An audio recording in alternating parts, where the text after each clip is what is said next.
welcome to the third episode of the Tales from the Prick podcast. I am your host, Milton. Shout out to Wrestling T Customs for this sick Spike Dudley t-shirt. And today with me, I have a really special guest from his side of St. Louis, Illinois. Is a former Prince of the Deathmatch winner, a former King of the Deathmatch participant. He also took part in Carnage Cup and Crimson Cup, and he also won Live to the Deathmatch Tournament 11 this very year, ladies and gentlemen, the Honey Badger, Neil Diamond Cutter. Welcome to Tales from the Prick, man. Hola! So, I don't really know what to say, man. So I don't know if people understand English. Like, do a lot of people in Italy listen to us? well, to be honest, this podcast is English speak people oriented, but there's a lot of people in Italy who actually understand English. But I thought it would be better to do this on on a bigger stage because deathmatch wrestling is more popular in the United States of America. So it's popular in Italy, but not too much. So I thought it was the best thing to interview my guests in their native language. And I have a lot of questions for you today, starting with the first one, because you recently gained more popularity than ever after an awesome performance in ICW Insane Hate Tournament, facing Orin Veit, Schlack, and I don't remember who was your first opponent actually. It was Dysfunction. Dysfunction, a legend. You actually No. beat the owner of the promotion, Yeah. and by this performance, you became a regular in the ICW No Holds Barred roster, an institution to it, taking sick bumps and all that shit. So the point is, you've been in the ring for so long right now, as you competed for years in IWA Mid-South. So I will be curious to hear you talking about that period of time and how things changed for you since then. What a lot of people don't actually realize is I started back in like 2003. Like the weekend I turned 18, I started wrestling on the indies and just kind of made my way around the local scene for about 6-7 years and then came across IWA Mid-South. Got there, got with the hooligans, and realized I didn't know as much as I thought I did. They re-taught me a lot of backstage stuff and really made me understand what it meant to tell a story in a match. And from there, I just grew, and Prince of Death came along. I got to work Jon Moxley and Kyle Threat and Marcus Crane in the finals. And got to win that and elevated me to go to King and just kept the train rolling, just kept trying to improve every match that I was in, whether it was a death match or not. Because to me, it's all the same. It's just, do you have shit in the way or not? Oh, sorry. Am I allowed to curse? Oh, of course, this is not fucking TVPG. Okay. Just making sure. And so what you're saying is that Devin and Mazen Carter taught pretty much everything you know about telling a story in the ring.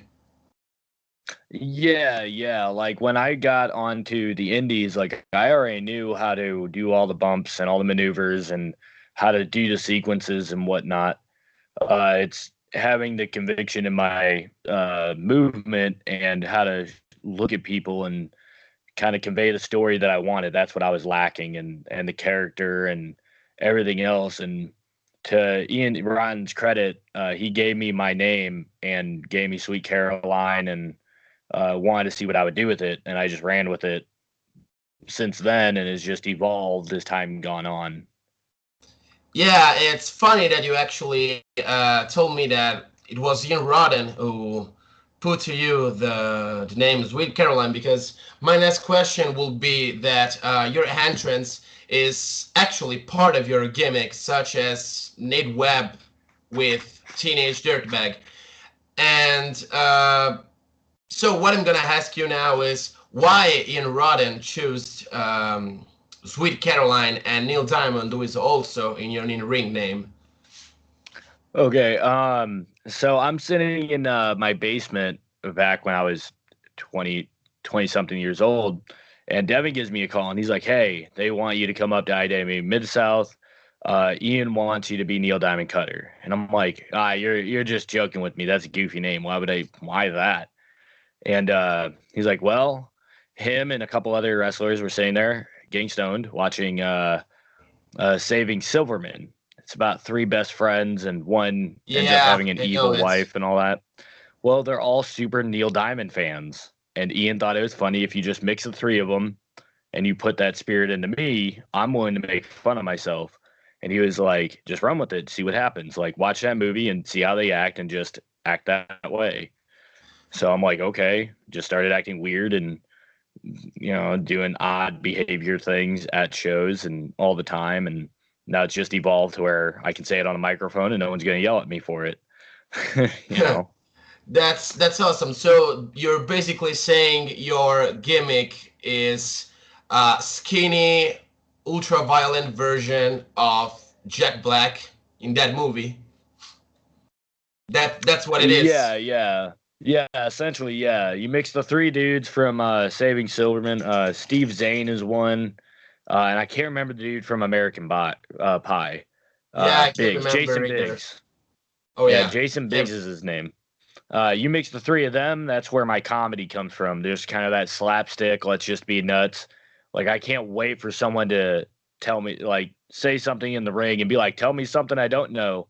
Just like to reference that movie and be like, I have a third testicle. Just to crack a joke. If you watch most of my matches, I quote some kind of movie.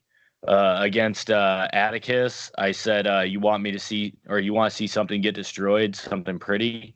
That's from Fight Club. It's my favorite movie. I have tattooed it right here. Oh, there you go. Scene. It's actually my favorite rule number movie. 1 and 2. We're breaking rule number 1 and 2, man. Damn, we're out. I totally forgot about it. I always talk about Fight Club, for fuck's sake. Oh yeah, the match with Atticus, to be honest, was great in my opinion because it was fascinating to see the first Prince of the Death matches against the last one who won that tournament. Even if I thought that Atticus would have deserved a bigger stage, with this fucking pandemic. This pandemic should fucking deserve to be staple in the fucking head. Stupid fucking virus. Because it's also sad that you gained your biggest popularity in 2020 because there's a pandemic running, and I'm pretty sure that without it you'd be like more of a draw in the deathmatch environment that you actually are now. Well, the funny thing is like when the pandemic began, I actually won 2 small tournaments at the beginning of the year. I won Primos's first ever no ring circus deathmatch tournament, like a 2-round tournament. Won that, and then ICW Milwaukee had their long ass title hardcore tournament. If you win that, you get your ticket punched to Insane 8. And I got to win that. Then the pandemic hit and everything locked down. And I was like, fuck, this just ain't going to be my year now. And then things started opening up a little bit at the end of summer, and got to do Insane 8. Got to show everyone that, I'm a crazy fucker. Because when that happened, when Insane 8 happened, not a lot of tournaments happened. Everything was shut down. We didn't have wrestling for months. And then all of a sudden, all these tournaments are popping up, and either this thing is about this tournament or that thing's about this tournament or this is new guys or whatever. But everything was kind of up in the air as far as the best tournament by the time Insane 8 came around. And I was determined one way or another to walk out of that as a bloodbath because I was honoring 2 of my friends. So I really wanted to make a very big statement. So as unfortunate as the pandemic is, it's probably the best thing that's ever happened for me because it gave everyone a reason to keep an eye on these tournaments. And I got really looked at once people noticed I'm not here to play around. Yeah, which is mind-blowing because Insane 8 came more or less the same period of what is probably the most popular deathmatch tournament right now, which is Tournament of Survival held by Game Changer Wrestling, who was won by Alex Colon in an awesome final against RSP. So, you know, if you tell me this, it reminds me a lot about the your first King of the Death matches in 2010 when you had an awesome first round match against Devin Cutter, if I can remember correctly. Yeah, And Four then Corners of you, Pain. yeah, and then you went up in a log cabins match against Wax, and then in a dog collar match against Devon Moore. So it was pretty much the same thing. Like you won a qualifying tournament. All right, I'm gonna enter this fucking tournament and uh, walk out as a fucking mess, like bloodbath. So what you're saying is basically you do it because you wanna make people believe in what you do and honor those Yeah. who can actually do it. Yeah. Like I tell people all the time, like, if you want to go out there and do death matches, I'm all for it. But be smart about how you do them. Because one wrong thing and you could nick an artery and bleed out to death within 3 minutes. Like it takes very special people to do death matches and do them good. Like I tell people all the time, like I'm doing normal matches, just shit's in the way. That's really all it is. You take away all the weapons, it's a normal match. That's all it is. And people go out there and just assume, most of the time they assume you're going to get trash. With the pandemic and everything shutting down and then everything being looked at it right at death matches because they're the only thing going in wrestling outside of the big feds. You know, everyone's like, holy shit, this shit's actually like good. It's not just people hitting each other with stuff. It Yeah. actually has a story to tell. Yeah, that's mind blowing as well because GCW, for example, has always been billed like, oh my god, these guys are just mashing light tubes all over their fucking body. But what pisses me off the most is I've been following GCW since like 2017, and I've always tried to tell people how awesome that promotion was, and in general, how much deathmatch wrestling can tell a story, but you know, they're only deathmatch wrestling is only Mick Foley, Terry Funk, Jon Moxley, and shit. And they totally ignore the fact that all of three that I mentioned were actually awesome professional wrestlers before deathmatch wrestlers. I remember a documentary, Deathmatch Wrestling by Vice, uh, Yeah, I saw that. and I saw the documentary, in my opinion, is awesome because all that the performers that are involved in, like Matt Tremont, Jimmy Lloyd, just to mention two, and most importantly, Takashi Sasaki from BJW, they all tell that. that the important part of a deathmatch wrestling match, of a death match in general, is the technical part of it, followed by using all the foreign object, the light tubes, cans, and gusset plates, which are terrible just to watch, by the way. And just because I named Jon Moxley another time, this podcast is not about him, but you know, you were involved with him a bunch of times. So what I'm gonna ask you is that because you faced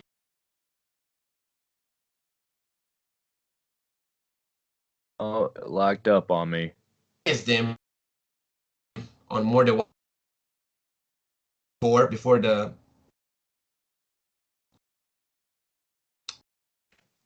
Switchblade Conspiracy, which consisted in Sammy Callihan and Jon Moxley and Mickey Knuckles. So what I'm gonna ask you is, I will describe his evolution, having been in the ring with him before he performed on the biggest stage, because it wasn't in FCW at the time.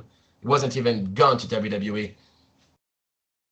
Yeah, I believe he was a CZW champion the whole time I was with him. I think the the video actually blocked, so I don't think you understood everything that I said. What I wanted to ask you is how, in your opinion, um, his style evolved between the time that he was on the independent scene and now it is on the biggest stage. Because when you faced him, yeah, he was CCW champion pretty much all the time, but he wasn't gone in FCW, the WWE development style evolved, in your opinion? Yeah, from the point when I started working with him, the few matches that we got to do together, it was really interesting to watch him sit there and kind of work things out. He would sit there and kind of look off to the side a little bit, bounce his head, give it a thought, and then he'd come back and have this big elaborate story that we could tell within the match of just these moves and the sequence of them and how we can interact in between the moves. A lot of guys don't think about that. Like, what are you doing in between doing this move and that move? Like, you're just going to the next sequence. Like, you're not thinking about, oh man, am I selling enough? Am I conveying how much pain I'm in or how pissed off I am at a person? Like, think about that kind of stuff. I learned a lot from Jon just by how he put together the matches and then watching how he play it out himself and how different he was in between his stuff. He'd hit somebody, he'd look up, like sell to everyone, have a good time, and then go back to hitting us. And it was all about the story to him a lot of the times. And to see him just get to a level of WWE is fucking awesome. I knew he was going to get real big. I knew globally, I didn't know if that stuff was around the corner for him. So, but I didn't know him that well personally.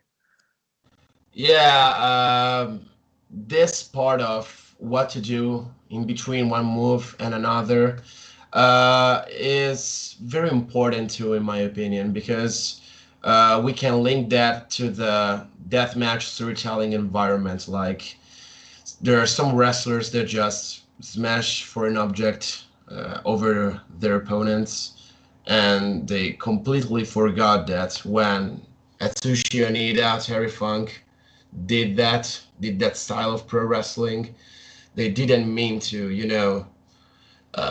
just to put it on with an example, the first exploding barbed wire, no, I think it was the second one, because the first one was Onita versus Tarzan Goto in 1990. I think the second one between Terry Funk and Atsushi Onita in 1993, if I can remember correctly, it wasn't all about the fuck, the video blocked again. All right, no, never mind. It's all right, it happens. It's the best part of, not cutting anything. Video blocked. Yeah, we can just move on. Yeah, so it happens. Show must go on. Yeah. So, but I get what you're getting at. Like for me, when it comes to in between everything, like for me, that's where I tell the story. Like that's why I say jokes and stuff, because at a certain point in the match, like I stop saying jokes and it becomes all business. But usually at the beginning of my matches, I'm always making jokes and having a good time. I'm trying to get people to laugh, Yeah. Atticus tried to get me like a millennial would. He tried to get me for kink shaming. And I was like, whatever, man. You like watching death matches. You like watching people get fucked. You're a cuck. Like, that's the definition of a cuck. Like, come on, man. Yeah. I'm not shaming anybody. Just stating facts. Yeah, that's awesome. So as I told, that match was really entertaining. Just not just because of the technical part, but also the comedy part of it. So another question that I want to ask you is that many discussed about deathmatch weapons and when the point when they become ridiculous. So you've been involved in pretty much every deathmatch environment, and the match that made me think about this question was your Lucky 13 Fishhook match with Kyle Tread at Prince of the Death Matches in 2010. For those who don't know, Lucky 13 matches are pretty much people inserting something in another people's body, like there was the Unlucky 13 staple gun match between Louis Ramos and Ryan Buzz in the 2004 edition of the King of the Death Matches. And in the first Prince of the Death Matches, in the semifinal, there was this fish hooks, a Lucky 13 fish hooks match, in which you put fish hooks in the body of your opponent, and when you reached 6 or 7, if I can remember correctly, you won the match. So, do you think there's a limit to the credibility of weapons, or deathmatch just allow you to do everything as long as there's a story in it? To be honest, recently, before I would say yes, every weapon has a place on the card, a certain place that it needs to be because certain things do certain weapons do certain things. Like light tubes, they explode. You know, why would you have them in the beginning of the show when you could just leave all the explosions for the end of it? You know, big bang at the end of the night. But recently with going to ICW, like I don't see it that way. Like if guys want light tubes, they get light tubes. It doesn't matter where you are in the card. Like the idea is to steal the show. Everyone's there because they want to steal the show. They're not there because they're just really good performers and talented, but like everyone there wants to work hard and have the best matches they can possibly. You know, like I didn't know how the fans would react to Drexel ripping Bible pages out of the Bible at the first no holds barred. I absolutely love it, to be honest. I think it was the best match on the card. I love the Bible spot. Oh, thank you. I appreciate that. But like I didn't know how the fans would react because nowadays, you know, not too many people are really all that religious, so they might not get it, but they build him as the devil himself, so why not? He started doing it, and I heard the fans not really reacting all that much. Like they weren't booing him; they were kind of laughing at him. So I hit him with a staple gun and started stapling the pages to him, and it got a big reaction out of everybody. Everyone started laughing, so I was just turned and made the wise crack of the power of Christ compels him. You know, cause it turn around on me, but forgot what the question was. The question was no problem. It was a good response as well. But what I was asking you is, do you think at a certain point weapons in deathmatch becomes ridiculous, or as far as there's a story, everything is allowed? That's right. If I remember correctly, we were actually the first deathmatch that night, and we had all kinds of light tubes. We were fortunate enough to have the temperature just right to where I could go out there and not wear a shirt and get all bloody, and the tubes weren't cold or anything like that. It was quite bizarre how warm it was.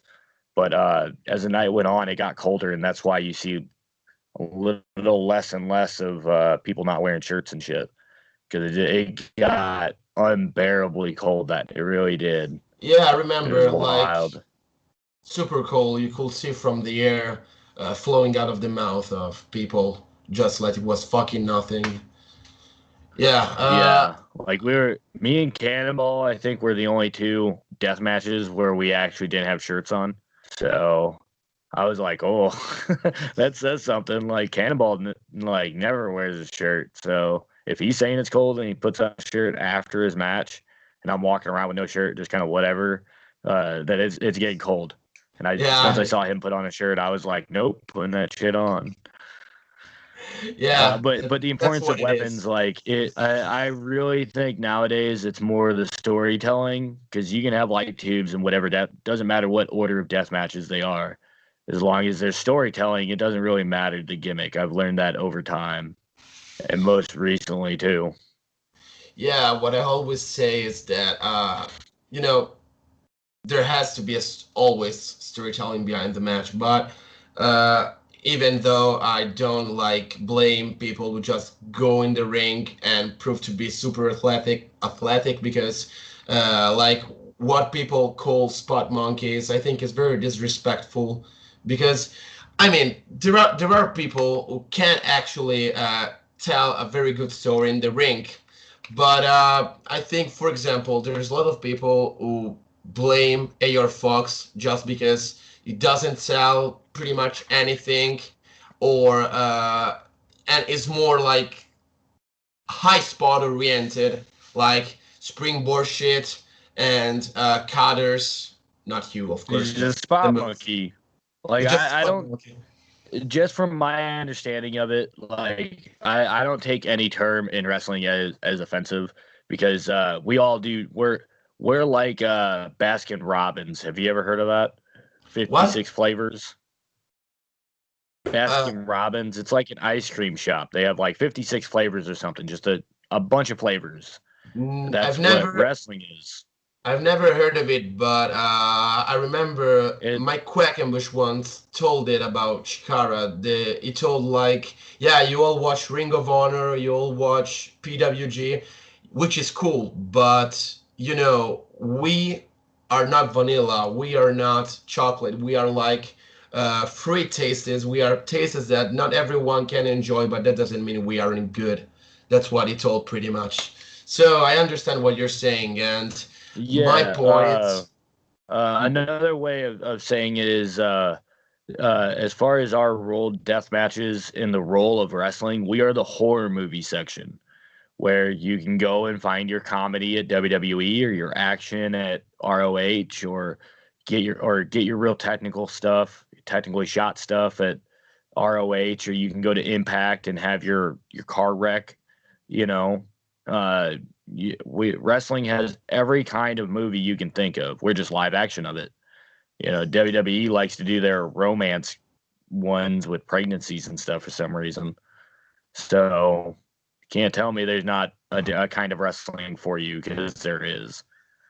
Yeah, I agree. I'm actually, as you can see behind me, I'm a huge movie enthusiast. So it's not a mystery for those who know me that I am a horror movie, a big horror movie fan. My favorite one is Hellraiser, just to put it on the table, and that's probably why I'm all into death matches. And there's a thing that I once heard that horror movies are all male oriented against women, and there was one time in which I watched Mickey Knuckles versus Brain Damage in the 2007 King of the Death matches, which is why one of my first one of not Hell one of my yeah. first but one of my favorite King of the Death matches ever, if not one of my favorite death matches ever. And That's an awesome match. I what I love that thought match. what I thought was, how can this be male oriented? Mickey Knuckles was cut with light tubes on her forehead, yeah, but many people tend to forget that he actually drop kicked the fuck out of Marvin face with light tubes that were in front of him. So I can just understand that. And people who don't understand that matches are the same one that maybe watch only David Lynch movies, but they can't just love their ass off to a Toxic Avenger movie. They're sad people. I'm really sad that I can't enjoy that. So well, well, like speaking of women in death matches, like was I got Lindsay Snow this Sunday at No Peace Underground. yeah, It's if gonna you be want to on send a message, IWTV. if you want to send a message to the human kaiju, is that their nickname? I can't remember. Yeah, the American The Kaiju. American kaiju. Sorry for to listeners know if she's watching it. Don't She's beat gonna the come shit beat out you of me. up. Yeah. Yeah, I'm like 5 foot 8, and she will probably kick the living shit out of me. That girl is Hey man, awesome. you're bigger than she is. You're taller than her at least. Yeah, but She's only like an inch taller than I am, and I'm 5'3", so she's yeah, not very tall. yeah, but I think you could actually beat the shit out of me as well. Like you could run for me with a staple gun, and I would like piss in my fucking pants. That's just like it is with leads this no. So if you want to send a message with her, just before No Peace Underground next show. Oh, dude. All the things I've said, I've already done said to her. Yeah, Like I'm that's waiting what it for her is. response. Like Yeah, she's supposed to have a response to me within a few days of the promo I just recently put up of me yelling at her and saying that she's not really a kaiju because she's like this big compared to them. yeah, she's So more like one of the Jaegers of Pacific Rim, but there's the level 5 Kaiju on the other side of the curtain. Yeah, that's me. She's a mini Jaeger. Call her a mini Jaeger. I'm There you I'm go. I'm pretty sure you will both fuck each other up. So it's gonna be a good Oh, match. I'm sure about it. oh yeah. Saying she's the one that's got to prove herself. So, like, I have my reputation. She has to build hers. So Well, hopefully not off my back. he actually won the women's tournament at the last Bloodsport, so she knows how to do it. It's what I say. By the Hey, way, for all what that was a tournament. That was just a normal tournament. Bloodsport is my life. It's called death matches. Blood is my money. I love how this is turning. It's probably gonna evolve at the show. I really hope. Free publicity Oh for all. no. For publicity for all. So, talking about sending messages, I've recently started in the last episode with Josh Crane this call out thing. So, um, I bet even though you have faced a lot of awesome deathmatch competitors recently and also in 2010, and for those of you who haven't seen Neil Diamond Carter classic matches, please go watch them. This fucker is on the scene for like has been on the scene for like 10 years, more 17. What the fuck am I saying? So watch Been his around for a previous long matches. time. Watch his previous matches. Fuck's sake, I can't even talk. So, what I want to ask you is, I bet there's a lot of competitors you haven't faced yet that you want to face. So, there's someone you'd like to call out, or just tell me someone would like to face in the foreseeable future that you haven't faced yet, of course. There's only one man on my list, and that's Masada. Like there is no bucket list. It's just Masada. So like it's people have been trying to make it happen for years, and like that's just a car wreck waiting to happen. Like I get to work Masada, I can retire the next day. Like that's the way I look at it. Like I would proudly walk up to him and call him a cuck and have him beat the shit out of me. Like I would take that with pride and I would fight back as hard as I possibly could. I know there's no chance of me winning, but I got to be fearless, and he is the top of the mountain to me. He is the list. Oh yeah, I love that answer to my questions. It will be staple gun on one side and skewers on the other side. I don't know which one of them is worse, to be honest. Probably skewers. Probably. At least Probably. At least for almost I use them.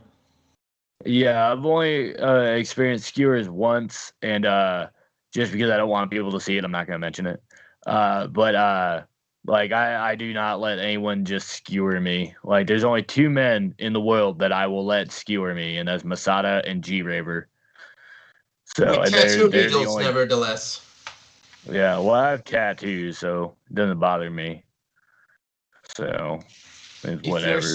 If you're saying me this, you're just confirming because there was a death match in Italy in February before the pandemic hits, and it was Nick Landers versus Mirko Mori, who is one of my closest professional wrestling friends. Shout out to Mirko Mori. Go follow him on Facebook, Instagram, whatever. And Nick Landers took skewers on the head, and it told that it was the worst pain experience he ever felt in his life. And it mind blows me that you take gusset plates on your forehead, on your skin, you got a soul driver from a truck on a platform of light tubes, and you're telling me that skewers are the worst. I'm talking about the match with Orin Vite in the Insane 8. I think he assaulted driver you. Yeah, on top of the chair, and he gave me the Saban driver off of the assault driver. Oh yeah, yeah. I got confused. We're inside of it. It was the cradle shock, not the assault driver. Cradle Sorry, shock. Nick. Yeah, that's it. Sorry, Nick Yeah, Mondo. Kratos guy. By the way, I think the interview is over, so I really thank you, Neil, to took part of it, to being part of the Tales from the Prick podcast. For the people who are listening, follow him on Facebook and Instagram. Watch his matches because this guy has recently gained more popularity than ever. Finally, he deserves this. And follow the Tales from the Prick, like the page, uh, subscribe the channel, like the video, and see you next time, fuckers.